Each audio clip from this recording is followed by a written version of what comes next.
Here comes the boogeyman! Ha ha ha ha ha ha ha! You, yeah you! The following video contains explicit language and very amplified topics. Viewer discretion is advised. So if you get offended and you get all teary-eyed when you hear the words fuck, shit, and motherfucker, then this is probably not the video for you. Hit the bricks, kid, and kick rocks. Now it's time to get amplified.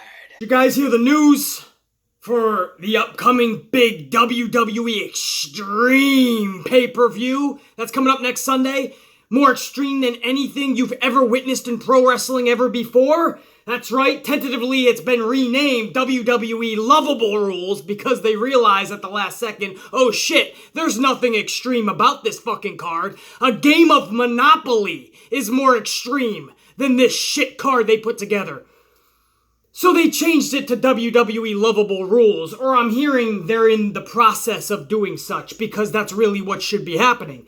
But anyway, whether the final outcome is Lovable Rules or they keep it as Extreme Rules and totally bullshit their audience, a new match has been added to the card for Lovable Rules. You ready for this? Hold on to the fucking edge of your seat.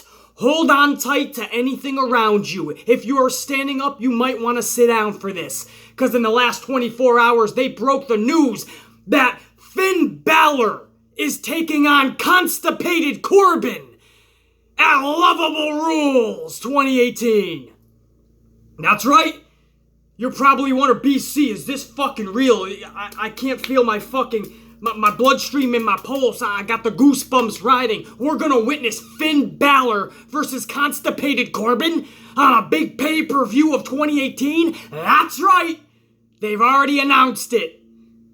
Add that to the already announced 9 matches, possibly 10 matches if you add in the New Day Insanity, if they decide to add that, and you have one hell of a Lovable Rules card. No stipulation, just like all the other matches, just Balor versus Constipated Corbin. All joking and sarcasm aside, who the fuck wants to see Constipated Corbin versus Finn Balor? On a Monday Night Raw, who wants to see that? Everybody who wants to see that, raise their fucking hands. Nobody, just as I thought. Let alone on a Raw, nobody wants to see Constipated Corbin versus Balor. But wait, WWE really wants to put a bow on this gift. They're giving this match to us at a pay-per-view. We already don't want to see this on our Monday Night Raw free TV. Now we have to put up with this shit on our pay-per-view. Do they honestly think anybody on the planet wants to see this match on a pay-per-view? What the fuck happened to WWE pay-per-views, man? This is the bullshit they're throwing at us. They call this thing Extreme Rules, guys. You want to know why I call it Lovable Rules? Because listen to this card. I'm going to give you 10 matches. If they decide to put on the New Day Insanity, this will be 10 matches on this card. And you listen to this shit. No stipulations for the first 8. You ready for this? Possible New Day versus Sanity. Again, that's a possibility. We think that's going to be announced 5 days before the event on SmackDown. That'll get people enough time to be hyped for that match. 5 fucking days. New Day Insanity. No stipulation. AJ Styles versus Rusev for the heavyweight strap. No stipulation, yet it's called Extreme Rules, but no stipulation. Jeff Hardy versus Shinsuke Nakamura for the United States Championship. No stipulation, even though it's called Extreme Rules. Carmella taking on Asuka for the SmackDown Women's Championship. No stipulation, even though it's called Extreme Rules. The Leaders of World taking on the B Team for the Raw Tag Straps. No stipulation, even though it's called Extreme Rules. Bludgeon Brothers taking on Daniel Bryan and Kane. No stipulation for those tag straps for the SmackDown brand, even though it's called Extreme Rules. Finn Balor taking on Constipated Corbin. No stipulation. Nobody even knows why this match is even happening, let alone no stipulation. But they're gonna put it at Extreme Rules. Roman Reigns versus Bob Lashley. Bob Lashley versus Roman Reigns. Nobody knows why this match is even happening because they were a tag team 3 weeks in a row and couldn't be on the same page. So now we have to put up with this on a pay-per-view. No stipulation, even though it's called Extreme Rules. Match number 9. Hold on, we finally got a stipulation for the IC Championship. Seth Rollins defending, it's Dolph, right? Dolph defending against Seth Rollins.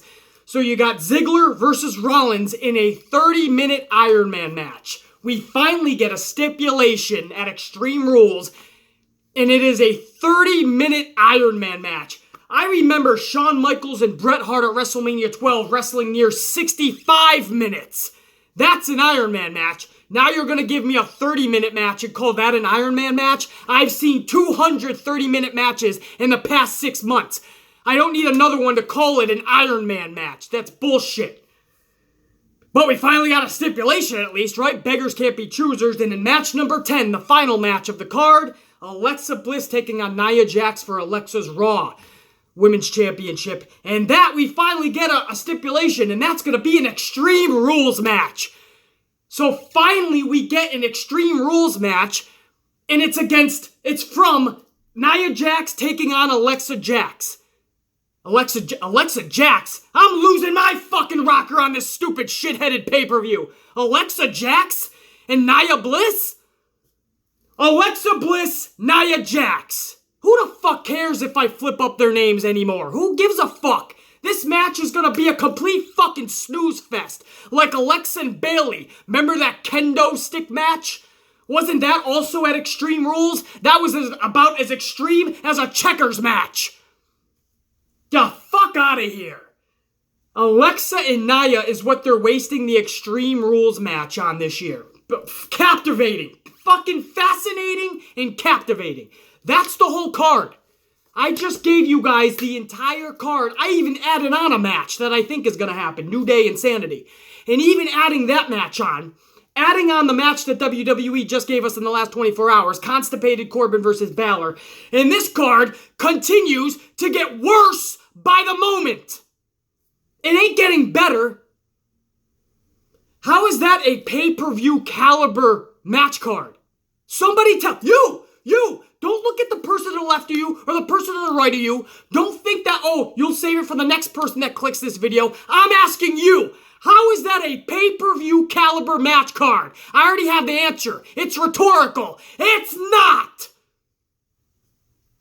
This is at best a Raw or SmackDown Super Show card. This is something that may be passable for Monday Night Raw or SmackDown. And even then, they would have to have a lot more entertaining segments around it and during them.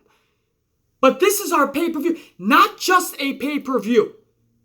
This is shitty if it was just a pay-per-view. But this is a pay-per-view that we're supposed to be extra excited for. It's called Extreme Rules. Something that was founded on the backs of ECW. And something that was supposed to be along the lines of that. Extra risks, extra chances, extra dramatic moments, the entertaining spots that we don't get to see all year round. Extreme Rules is the night for it. The past several years, Extreme Rules has been an extreme bust, an extreme failure. This year looks even worse than I've ever could have imagined. But wait, BC, there's still a Monday Night Raw and a SmackDown still left to go, BC. Maybe they're going to add more stipulations to a lot of these matches, BC. It's too late! Monday Night Raw, you'll only have 6 nights before the pay-per-view. On SmackDown, you're only going to have 5 nights before. How are we going to get excited or even remember about the stipulations with less than a week? That is poor bullshit planning on WWE's part. But we shouldn't be shocked about that, right? That seems to be their MO the past several years. Bullshit planners. Are they even planning? Do they even give this shit the time of day? Or is Vince McMahon's head so far up the XFL's ass it doesn't even matter to him? Triple H's head is so far up NXT's ass it doesn't even matter to him the main card anymore. Stephanie McMahon is too busy trying to show everyone, the world, that WWE is a women's happy place.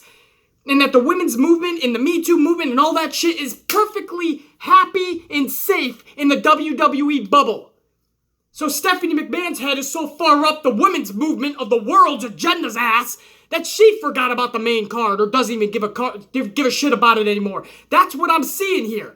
Nobody cares. If I put 5% creativity into this pay-per-view, it would be 40% better than what it already is now. Already is. What the fuck am I, not even, right? Already is. It's fucking trash now. So 5% of my creative fucking input would be fucking 50% more than what it is now, actually. And if I put 10%, do the math. That would be 100% better than what we have right now. 10% of my creative capability in my fucking brain right now could produce 100% better than the bullshit they are giving us now. BC, you're taking it too serious, man. It's a pay-per-view. Sit back and watch it, BC. No, I pay my fucking money for this shit. Just because it's the network and I only gotta pay $10 a month doesn't mean that's fucking peanuts. I come from the fucking projects originally. I didn't always have money and live in Manhattan, motherfucker. I came from projects where a 33-cent package of ramen noodles went a long way in my house. So $10 a month is $10 a fucking month. I'm paying for this shit. I want the best that you can possibly produce. 1 week before the pay-per-view, and I have two stipulations. One is a half-ass Iron Man match. It's a bootleg bum version of an Iron Man match, 30 minutes. And the other is an Extreme Rules match against Alexa Bliss and Nia Jax. Alexa Bliss has a hard time enough having a great match with fucking Sasha, and Sasha Banks can have a great match with a potato. That's how great Sasha Banks is. Alexa Bliss and Nia Jax in my Extreme Rules match? What is that going to do, really? Be honest with yourself. Let me tell you, because that was another rhetorical question. It's gonna do nothing but put you to sleep. The best part of that match, mark my words, is if and when Ronda Rousey gets involved. If that happens, some excitement will happen. Other than that, how the fuck extreme do you think that's gonna be? How many extreme bumps do you think Alexa Bliss is really gonna take? She ain't! That's our fucking pay-per-view next week, man. I want to be on these videos excited. Talking about the fun shit. Talking about some exciting shit. They're not giving me anything to be excited about. They're not giving me any match, or any card especially, that lets me get in front of this camera and talk to you guys and talk about how awesome this is going to be. This is going to be a shit show for the fucking ages. But BC, they'll change some things Monday and Tuesday. They'll add stipulations. They'll do this, they'll do that. You know what? You better be right. And even then, it's too late. Even then, it doesn't matter. But they're going to have to change a lot of shit. They're going to have to pull out something out of their fucking magic trick ass hat to make this card somewhat fucking even decent at this point. This card is fucking miserable. I'm done with that. 2 more subjects I want to go over before I end this video, guys. By the way, I didn't even get to thank you guys for joining me on this impromptu weekend video. But thank you, right? I got right into fucking WWE Lovable Rules 2018. Forgot to fucking thank you guys for joining me on an impromptu video. So again, thank you! Now let's keep fucking talking. Rey Mysterio, everybody wants to know, this is like an extended AMP Q&A, right? What are your thoughts on the 2-year deal that Rey Mysterio has signed with WWE? If you've been living under a rock, Rey Mysterio has signed a 2-year WWE contract. It's supposed to go into effect this summer, in August, actually. So he could even make SummerSlam. Woohoo! I don't give a fuck about Rey Mysterio. It's Bobby Lashley all over again. Rey Mysterio had his heyday. It's over. I don't know what people think Rey Mysterio's coming back for and what he's really going to do. He's injury prone. He's older. He can go maybe 70% of what he used to be able to do at best. That means at the most he's doing 60, 65%. Now, yes, some would argue a Rey Mysterio at 60, 65, 70% is better than almost all the roster at 100%. Maybe you're right, but Rey Mysterio never captivated me anyway. So now Rey Mysterio at 60, 70% of what he used to be is definitely not going to captivate the Amplified Man. That's just me. To each their own. if you guys are super pumped to see Rey Mysterio and you want to see him catapulted to the main event and capture championships and think he's the worthy individual to do such, then that's awesome for you. I'm not going to knock you guys down to size or rain on your parade. If that's what you love Rey Mysterio, that's cool. He never captivated me. Just like Bobby Lashley, I never saw it in these guys. And again, a lot of it might have to do with the mic work, their promos, and not really selling and captivating me outside of the ring. Rey Mysterio was never great at doing that. Bobby Lashley, never great at doing that. But then you get inside the ring, at least Rey Mysterio could hold his own. However, now that he's so much older, he is not the Rey Mysterio he once was. I don't really see him beating guys like AJ Styles or Daniel Bryan right now in their primes. I don't. That's just me.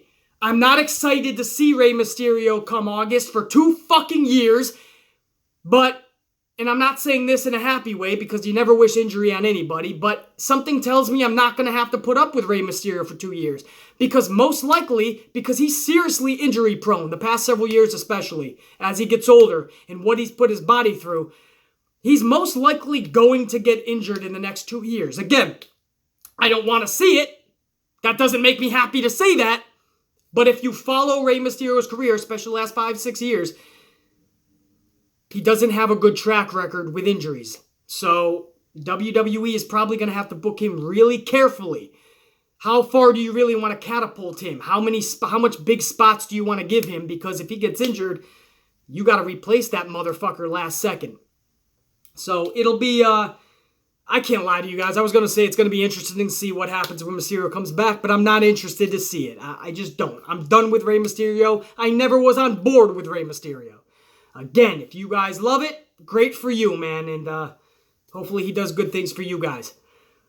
Speaking of limited schedules in Rey Mysterio, Daniel Bryan, he's the big name right now that nobody knows what's going to happen, right? His contract ends in September. You have this big all-in event from Cody Rhodes and the Young Bucks and Kenny Omega. They're putting on this all-in independent show in association with ROH, but it's their independent show all-in. And nobody knows if Daniel Bryan is going to re-sign with WWE or is he going to go independent, starting with all-in.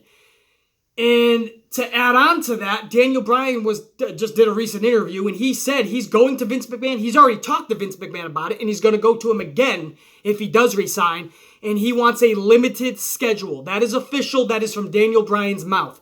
So he is no longer going to be doing the full tour with WWE anymore. That's huge, guys, because usually Vince McMahon will book you accordingly. So that goes to tell me, are they going to ever bump Daniel Bryan back in that title picture again? Now that he's going to be going to limited dates. He wants to wrestle tops, he said, 100 times a year. So he could be home with Birdie and Bree more. That's respectable, man. He's already paid his dues. The fact that we even get to see Daniel Bryan on Tuesday nights, or sometimes Monday nights in the future, if be, on pay-per-views. The fact that we get to watch Daniel Bryan do what he does best, and what we love to see him do, is fucking phenomenal. Pun intended, AJ. But that's phenomenal. So I am all for him doing what's best for his body and his family. Limit your schedule 100 times a year is fucking awesome. If I get to see you 10, 15, 20 times on SmackDown and 5, 10 times on pay-per-views, I'll fucking take it. And the rest of the time, you do a limited tour around the country for live events and show up for the live audiences in all these little small towns. I think that's fucking awesome. 100 times, and with all his concussion history, I think that's a great fucking way to do this for Daniel Bryan. Again, now my concern is, because of this limited schedule, will WWE put him in a title picture? I would love to see Daniel Bryan capture that strap once more, at least. Now, everything's in question. And because he is so adamant on limiting his schedule, he could rarely, I can fucking speak, he could really, very much so, leave WWE this summer, guys, and show up in an ROH or in another independent promotion. Not New Japan, because if he wants to limit his schedule, he's not going to be traveling to Japan every now and again. Fucking, that's going to be even more time away for your family. But he could go independence. He doesn't need the money. We already know that. And the independents are going to pay him a shitload of cash anyway. So even though he doesn't need the money, the independents will still give him a shitload of money, a boatload of money. But it wouldn't be about the money. It would be having fun, doing what you love in the place you want to do it most. And it would be in a tremendous light schedule if he goes to the Indies. So I think that's why you're not seeing a contract re-signed yet, is Daniel Bryan is heavily considering leaving WWE. I think this is a very real possibility. And if that's the case, do they fast-track Miz, Daniel Bryan fast-track, even though they've been dragging it out? I think they wanted to drag this out to WrestleMania, though. But if they know Daniel Bryan isn't going to resign, I think they would fast-track Miz, Daniel Bryan to SummerSlam. Miz defeats Daniel Bryan, and that's the last time we see Daniel Bryan in a WWE ring for the foreseeable future. And then he takes off. That's the way I think they would plan that. If Daniel Bryan resigns, then you might see Daniel Bryan Miz WrestleMania 35. They might try to prolong it. But very much in the air, guys, and this new development with Daniel Bryan saying he's going to Vince McMahon already and telling him I want a limited schedule. That goes to tell me and shows me that Daniel Bryan is heavily considering leaving WWE for an independent run. Because then he can just pick his dates, man. He could wrestle once or twice a week if he wants. Once a week. 0 times in a week. Maybe 2 or 3 times the next week. Maybe 5 times in a month if he really wants to stay home with Bree and Birdie. That gives him so much freedom. And that's what Daniel Bryan's all about right now. He's just happy he's cleared to wrestle. He doesn't give a fuck where it is. Vince is going to have to really come up with a lucrative contract to keep Daniel Bryan. I'm going to shut my mouth, guys. Thanks for joining me for this impromptu video. At least a good 20 minutes talking wrestling with you guys. I love that shit, man. And now we just sit tight. We hold on for the final go-home show, Monday Night Raw and SmackDown, before WWE Lovable Rules next Sunday. What a lovable card this is shaping up to be. This is one of the most lovable, cuddly cards I've ever seen in my lifetime. Should be one big rainbow, cupcake-filled, brownie, sun daisy growing fest of love next week. Extreme love next week for Lovable Rules. Oh, I fucking tell ya. Just want to put my head to a fucking concrete wall sometimes with this company. The motherfucking Amplify, man. He's cashing the fuck out for now. We'll check you later. The fuck are you still doing here? The video is over. Go home, go to school, go to work, go play in the middle of traffic. But get the fuck out of here!